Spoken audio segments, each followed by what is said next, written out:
Good evening, and first at 5 tonight, we have brand new information about last night's deadly officer-involved shooting on the west side. This man, 20-year-old Robert Bracewell, is accused of trying to rob a teenager. When the girl said she didn't have any money, that's when police say she got into her car and drove off with her still inside. When police caught up with him, the man got out. Officers say he was holding a gun and refused to drop it, and that is when two officers opened fire. And First Coast News reporter Juliet Dreyer joins us live now with the latest on this investigation. Juliet, JSO also just revealed who the officers involved in this shooting are.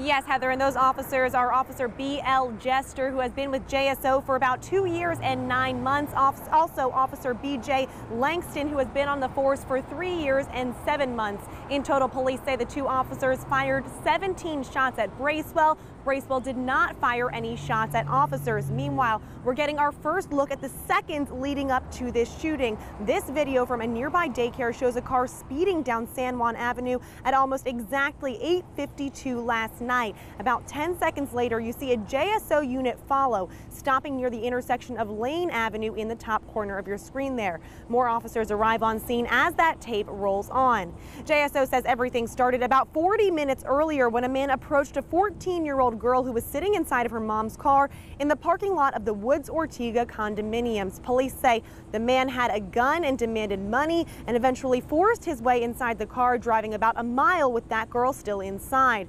Police say while the girl is physically okay, they are providing her with emotional support. As an adult, it's hard to imagine going through an experience like that, and to do that as a child, a 14-year-old, really it's very difficult to imagine anyone that age having to go through that. And police say they do not believe that Bracewell knew this 14-year-old girl in any way. They're calling it a crime of opportunity. But today we did go back to the Woods Ortega condominiums, and tonight at 6 we'll tell you what residents there are saying in the wake of this crime. Reporting live outside JSO, Juliet Dreyer, First Coast News. Juliet, thank you. And today we've been taking a look at all of the officer-involved shootings in our area just in 2017. Let's start on January 1st. That is when Officer Delaney Holly shot a suspect, Cecil Evans, after he accelerated his vehicle toward Holly and two other off-duty officers in the parking lot of Pure Nightclub. Then February 7th, an undercover narcotics detective shot and killed a suspect after that suspect pointed what they said looked like a weapon at the detectives. On April 26, officers shot and killed a man who was resisting arrest following a domestic dispute.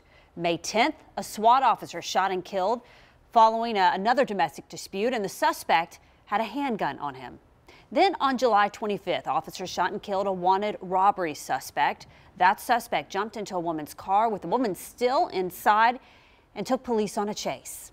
And an 11-year veteran officer was shot in the chin in that incident. And then last night, an officer shot a suspect who tried to kidnap a 14-year-old who was sitting in her mother's car listening to music in the parking lot of their apartment complex.